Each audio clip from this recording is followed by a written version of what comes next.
ಆಮೇಲೆ ಇಲ್ಲಿ ಕರೆಕ್ಟ್ ಆಗಿ ಆಪರ್ಚುನಿಟಿ ನಮ್ಗೆ ಇಂಡಿವಿಜುವಲ್ ಆಗಿ ಸಿಕ್ಕಿಲ್ಲ ಅಂತ. ಆಮೇಲೆ ಇಲ್ಲಿ ಪರ್ಫಾರ್ಮರ್ ಆಫ್ ದ ವೀಕ್ ತಗೊಂಡ್ರು ನಮ್ಗೆ ಖುಷಿ ಇಲ್ಲ. ಒಂದು 2-3 ವಾರ ಸೆಗಣಿನ ಹಾಕಿದ್ದೆ ನಾನು ಸ್ಟೇಜ್ ಅಲ್ಲಿ. ಅದಾದ್ಮೇಲೆ ಒಂಚೂರು ಗ್ರಿಪ್ ಸ್ಟಾರ್ಟ್ ಆಗಿ, ಅಂದ್ರೆ ನಮ್ಮ ಮಂಡ್ಯ ಕನ್ನಡ ಸ್ಲ್ಯಾಂಗ್ ಹೇಗಿರುತ್ತೆ ಅಂತಾನೆ ಗೊತ್ತಿರ್ಲಿಲ್ಲ ನಂಗೆ. ಮಂಡ್ಯ ಕನ್ನಡ, ಉತ್ತರ ಕರ್ನಾಟಕ ಕನ್ನಡ ಅದೆಲ್ಲ ಕಷ್ಟ ಆಗ್ತಿತ್ತು. ಭಯ ಅನ್ನೋದು ನಮಗೆ ಟೀಚರ್ ಇದ್ದಾಗೆ. ಈಗ ನಾವು ಕ್ಲಾಸ್ ಹೋದ ಟೀಚರ್ ನೋಡಿದ್ರೆ ಭಯ ಆಗುತ್ತಲ್ಲ, ಸೊ ಆ ಭಯ ಇರಲೇಬೇಕು. ಅದಾದ್ಮೇಲೆ ಬೆಂಗಳೂರಿಗೆ 2 ಸಲ ಬಂದೆ. ಅದಾದ್ಮೇಲೆ ಫೈನಲ್ ರೌಂಡ್ ಅಲ್ಲಿ ರಿಜೆಕ್ಟ್ ಆಗಿತ್ತು. ವಾಕಿಂಗ್ ಇರ್ಬೋದು, ನಾವು ಎಲ್ಲಿ ಅಂದ್ರೆ ಇಲ್ಲಿ ಎಲ್ಲ ಗಾಯ ಎಲ್ಲ ಆಗೋಗಿತ್ತು ನಮ್ದು, ಅಂದ್ರೆ ಸ್ಟೆಮಿನಾ ಬೇಕು. ಕಷ್ಟಪಟ್ಟು ತಗೊಂಡಿರೋ ಚಿನ್ನನ ಕಡಿಮೆ ಬೆಲೆಗೆ ಮಾರೋಕ್ಕಾಗತ್ತಾ? ಒಳ್ಳೆ ಬೆಲೆ ಸಿಗೋ ಕಡೆ ಮಾರ್ಬೇಕು. ಇಷ್ಟು ಕಡಿಮೆ ಚಿನ್ನಕ್ಕೆ ಅಧಿಕ ಬೆಲೆ ಕೊಡೋದು ಅಭಯ ಗೋಲ್ಡ್ ಬಯರ್ಸ್ ಮಾತ್ರ. ನಾವು ಆಡಿಷನ್ ಅಲ್ಲಿ ಯಾವ ತರ ಇರುತ್ತೆ ಅಂತ ನೋಡಕ್ಕಂತ ಹೋಗಿದ್ದು. ನಾನು ರಾಧೇಶ್ ಸೀಸನ್ 4ಗೆ ಸೆಲೆಕ್ಟ್ ಆದ್ರು ಅವರು. ಹಂಗೆ ನೋಡಕ್ ಹೋದಾಗ ಹಂಗೆ ಆಡಿಷನ್ ಕೊಟ್ವಿ.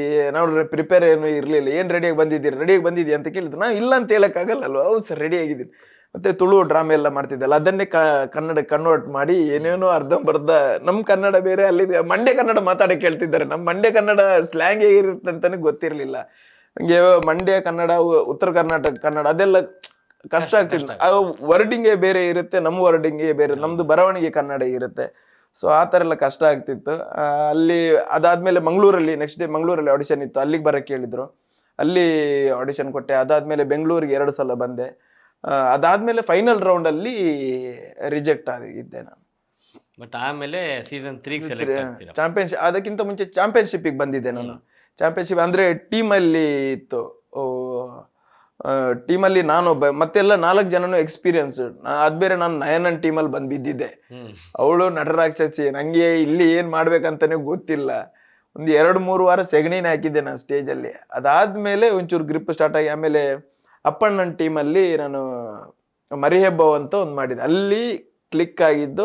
ಅಲ್ಲಿಂದ ಕಂಪ್ಲೀಟ್ ಸ್ವಲ್ಪ ಗ್ರಿಪ್ ಸಿಕ್ತು ಅಲ್ಲಿ. ಅದಾದ್ಮೇಲೆ 2-2, 3-3, 4-4 ಸ್ಕಿಟ್ ಮಾಡಕ್ ಹೋಗಿ, ಆಮೇಲೆ ಇಲ್ಲಿ ಕರೆಕ್ಟ್ ಆಗಿ ಆಪರ್ಚುನಿಟಿ ನಮ್ಗೆ ಇಂಡಿವಿಜುವಲ್ ಆಗಿ ಸಿಕ್ಕಿಲ್ಲ ಅಂತ. ಆಮೇಲೆ ಸೀಸನ್ 3ಗೆ ಕರೆದ್ರು. ಸೊ ಅದಕ್ಕೋಸ್ಕರ ನಾನು ಚಾಂಪಿಯನ್ ಮಾಡಿದ್ಮೇಲೆ, ಅಂದ್ರೆ ಅಲ್ಲಿ ಕರೆಕ್ಟ್ ಆಗಿ ನಮ್ಗೆ ಟ್ಯಾಲೆಂಟ್ ತೋರ್ಸಕ್ ನಮ್ಗೆ ಅವಕಾಶ ಸಿಗ್ಲಿಲ್ಲ. ಎಲ್ಲ ಹಳೆಬ್ರ ಜೊತೆ ನಾವು ಹೊಸೊಬ್ರು ಸಿಕ್ಕಾಕೊಂಡಿದ್ವಿ. ಸೊ ಹಾಗಾಗಿ ಹೊಸೊಬ್ರು ಸೇರ್ಲಿ ಅಂತ ನಮ್ ಸೀಸನ್ 3 ಕರೆದು. ಸೊ ಅದಕ್ಕೋಸ್ಕರ ನಾನು ಜಿ ಕನ್ನಡಕ್ಕೂ ಥ್ಯಾಂಕ್ಸ್ ಹೇಳ್ಬೇಕು. ಯಾಕಂತ ಹೇಳಿದ್ರೆ 2ನೇ ಅವಕಾಶ ಕೊಟ್ರು ನಮ್ಗೆ. ಯಾಕಂತ ಹೇಳಿದ್ರೆ ಚಾಂಪಿಯನ್ಶಿಪ್ ಮಾಡಿ ಬಂದಾಗ ನಾನು ಆ ಕಡೆ ಓಕೆ, ಇವನು ಕಾಣಿಸ್ಕೊಂಡಿದ್ದಾನೆ ಅಂತಾನೂ ಇಲ್ಲ, ಕಾಣಿಸ್ಕೊಂಡಿಲ್ಲ ಅಂತಾನೂ ಇಲ್ಲ, ಆ ಥರ ಆಗೋಗಿತ್ತು. 100ರಲ್ಲಿ ಒಂದು 10 ಜನ ಅಥವಾ ಒಂದು 7-8 ಜನ ಅಷ್ಟೇ ಪರಿಚಯ ಹಿಡಿತಿದ್ರು.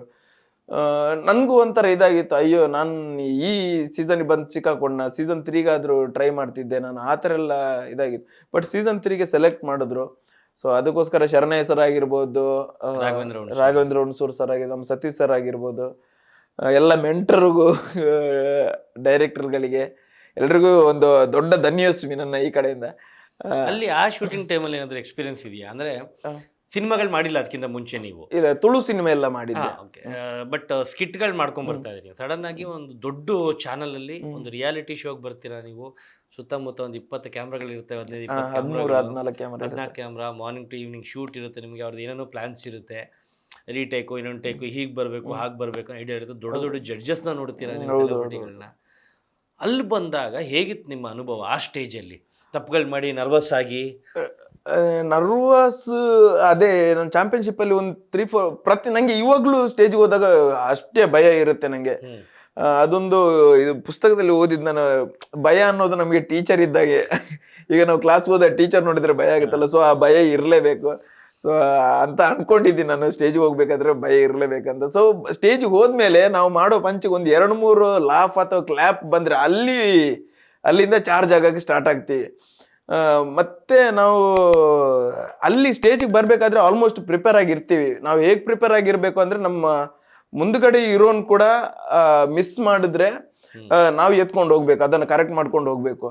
ನಂಗೆ ಸೀಸನ್ 3ಯಲ್ಲೂ ಹಂಗೆ ಒಮ್ಮೆ ಆಗಿತ್ತು. ನಮ್ಮ ಕೋ-ಆರ್ಟಿಸ್ಟ್ ಒಬ್ರು, ನಾನು ಅವ್ರ ವೈಫ್ ಕ್ಯಾರೆಕ್ಟರ್. ಅದೊಂಥರ ಈ ಅಮೃತಧಾರೆ ಸಿನಿಮಾದ ಕಾನ್ಸೆಪ್ಟ್ ತರ ಇತ್ತು. ಅಂದ್ರೆ ಅವ್ರ ಮದ್ವೆ ಆದ ನಂತರನು ಲವರ್ಸ್ ತರ ಇರೋದು, ಇವ್ರು ಹಿಂದ್ಗಡೆ ಹೋಗೋದು, ನಾವು ಬಸ್ ಸ್ಟ್ಯಾಂಡಲ್ಲಿ ಅವ್ರು ನಂಗೆ ಪ್ರಪೋಸ್ ಮಾಡೋದು, ನಾನು ಇಲ್ಲ ಅಂತ ಹೇಳೋದು.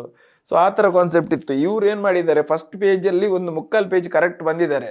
ಆ ಲಾಸ್ಟಿಗೆ ಬರ್ಬೇಕಾದ್ರೆ ಇವ್ರು ಜಂಪ್ ಮಾಡ್ಕೊಂಡು 3ನೇ ಪೇಜ್ಗೆ ಹೋಗಿದ್ದಾರೆ.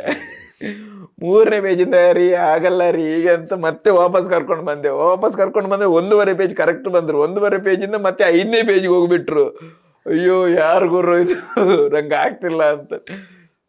ಮತ್ತೊಂದೇನಂದ್ರೆ ಅಲ್ಲಿ ಪರ್ಫಾರ್ಮರ್ ಆಫ್ ದ ವೀಕ್ ತಗೊಂಡ್ರು ನಮ್ಗೆ ಖುಷಿ ಇಲ್ಲ. ಯಾಕಂತ ಹೇಳಿದ್ರೆ ನಾವು ತಪ್ಪು ಮಾಡಿದ್ರು ನಮ್ಮ ಮೆಂಟರಿಗೆ ಗೊತ್ತಿರುತ್ತೆ. ನೆಕ್ಸ್ಟ್ ಡೇ ಮೀಟಿಂಗ್ ಇರುತ್ತೆ, ಸರ್ಕಲ್ ಅಲ್ಲಿ ಕೂತಿರ್ಬೇಕು. ಹೆಂಗ್ ಬೈತಾರ ಸ್ಕ್ರಿಪ್ಟ್ ತಗೊಂಡು ಮುಖ ಕೊಡ್ದು ಬಿಡ್ತಾರೆ.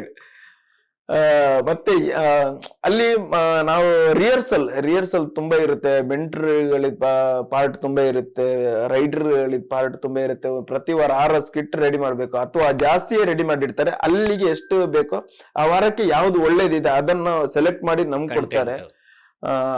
ಸೊ ಅದು ರಿಹರ್ಸಲ್ ಟೈಮ್ ಬೆಳಿಗ್ಗೆ ಎದ್ದ ತಕ್ಷಣ ಎಕ್ಸಸೈಸ್ ಇರುತ್ತೆ, ವಾಕಿಂಗ್ ಇರ್ಬೋದು. ನಾವು ಎಲ್ಲಿ ಅಂದ್ರೆ ಇಲ್ಲಿ ಎಲ್ಲ ಗಾಯ ಎಲ್ಲ ಆಗೋಗಿತ್ತು ನಮ್ದು, ಅಂದ್ರೆ ಸ್ಟೆಮಿನಾ ಬೇಕು ನಮ್ಗೆ. ಅಲ್ಲಲ್ಲ ವಾಕಿಂಗ್ ಅಲ್ಲ, ಹಿಂಗೆ ಮಲ್ಕೊಂಡು ಎಲ್ಲ ಮಲ್ಕೊಂಡು. ಸೊ ಅವಾಗ ನಾವು ಹೇಳ್ತಿದ್ವಿ, ನಮ್ ಸತೀಶ್ ಸರ್ ಎಷ್ಟು ದೊಡ್ಡ ಕೋಲ್ ಇಟ್ಕೊಂಡು ರೆಡಿ ಇರ್ತಿದ್ರು ನಾವು. ಹೇಗಂದ್ರೆ ಬುಲೆಟ್ ಸೌಂಡ್ ಕೇಳ್ತಿದ್ದಂಗೆ ಅವ್ರು ಬುಲೆಟ್ ಅಲ್ಲಿ ಬರೋದು, ನಾವು ಬುಲೆಟ್ ಸೌಂಡ್ ಕೇಳ್ತಿದ್ದ ಅಲ್ಲಿವರೆಗೂ ಬರೋದಿಲ್ಲ. ಕೆಲವೊಮ್ಮೆ ಅಲ್ಲುಜ್ದೆಲ್ಲ ಓಡ್ ಬರ್ತಿದ್ವಿ. ಯಾಕಂದ್ರೆ ನೈಟ್ ಮಲಗ್ಬೇಕಾದ್ರೆ ನಾವು ಕೆಲವೊಮ್ಮೆ 2 ಗಂಟೆನೂ ಆಗಿರುತ್ತೆ. ಅಂದ್ರೆ ಒಂದೊಂದು ವಾರ ಒಂದೊಂದು ಎಕ್ಸ್ಪೆರಿಮೆಂಟಲ್ ಸ್ಕಿಟ್ ಅಂತ ಮಾಡ್ತಿದ್ವಿ. ಸೊ ಹಾಗಾಗಿ ನಾವು ನೈಟ್ ಮಲಗ್ಬೇಕಂದ್ರೆ ಮತ್ತೆ ನಂಗೆ ಕನಸೆಲ್ಲ ಬೀಳೋದು ಕಮ್ಮಿ, ಕನಸೆಲ್ಲ ಬೀಳ್ತಾನೆ ಇರ್ಲಿಲ್ಲ. ಬಟ್ ಸೀಸನ್ 3 ಅಲ್ಲಿ ಇರ್ಬೇಕಾದ್ರೆ ಈ ಮೆಂಟರ್ಗಳ ಈಗ ಮಲ್ಗಿರ್ತೀನಿ, ಒಮ್ಮೆಲೆ ಎಚ್ಚರ ಆಗುತ್ತೆ. ಓ ಯಾವ್ದು ಮೆಂಟರ್ಗಳು ಬೈಯೋದು, ರೈಟರ್ ಬೈಯೋದು, ಆಮೇಲೆ ಡೈರೆಕ್ಟರ್ ಬೈಯೋದು. ಅಂದ್ರೆ ಯಾವ ಸಂಸ್ಕೃತದಲ್ಲಿ ಬೈತಿರ್ತಾರೆ ಅಂದ್ರೆ ಅದು ನಾನು ಬ್ಯಾಂಗ್ಳೂರಿಗೆ ಬಂದು ಫಸ್ಟ್ ಟೈಮ್ ಕೇಳಿದೆ ಆತರ. ನಮ್ ಕಡೆ ಮೂವಿಗೆ ಬೇವರ್ಸ್ ಅಂದ್ರೆ ಅದು ದೊಡ್ಡ ವಿಷಯ. ಇಲ್ಲಿ ಇದ್ಯಾವ್ದಪ್ಪ ಹೊಸ ವರ್ಡ್ ಬರ್ತಿದ್ದು, ಇದು ಬೈಗುಳನ್ನ ಏನಂತಾನೆ ಕಳೀಲಿಕ್ಕೆ ನಂಗೆ ತುಂಬಾ ಸ್ವಲ್ಪ ಟೈಮ್ ಬೇಕಾಗಿತ್ತು. ಸೊ ಅಲ್ಲಿಂದ ಜರ್ನಿ ಆಯ್ತು. ಆಮೇಲೆ ಸೀಸನ್ 3 ಗೆದ್ದಾಯ್ತು. ಚಾಂಪಿಯನ್ಶಿಪ್ ಅಲ್ಲಿ ರನ್ನರ್ ಅಪ್ ಪ್ರೈಸ್ ಬಂದಿತ್ತು. ಅದಾದ್ಮೇಲೆ ಈಗ ಹಿಟ್ಲರ್ ಕಲ್ಯಾಣ ಸೀರಿಯಲ್ ಮಾಡ್ತಾ ಇದ್ದೆ. ಅಂಡ್ ಅದ್ರಲ್ಲಿ ನೀವು ಮಾಡಿರೋ ಸಾಕಷ್ಟು ಸ್ಕಿಟ್ಗಳಲ್ಲಿ ಒಂದ್ಸಲ KGF ಸ್ಕಿಟ್ ಮಾಡ್ತೀರಾ ನೀವು, ರಾಕಿ ಬಾಯಿ ಮಾಡ್ತೀರಾ. ಅದನ್ನ ರಿಯಾಕ್ಷನ್ ಕೂಡ ನಿಮಗೆ ಬಂದಿದ್ದು ಅಂತ ಈಶ್ವರ್ ಹೌದು. ಏನ್ ಬೀಟ್ಲೆಸ್ ಕರ್ನಾಟಕ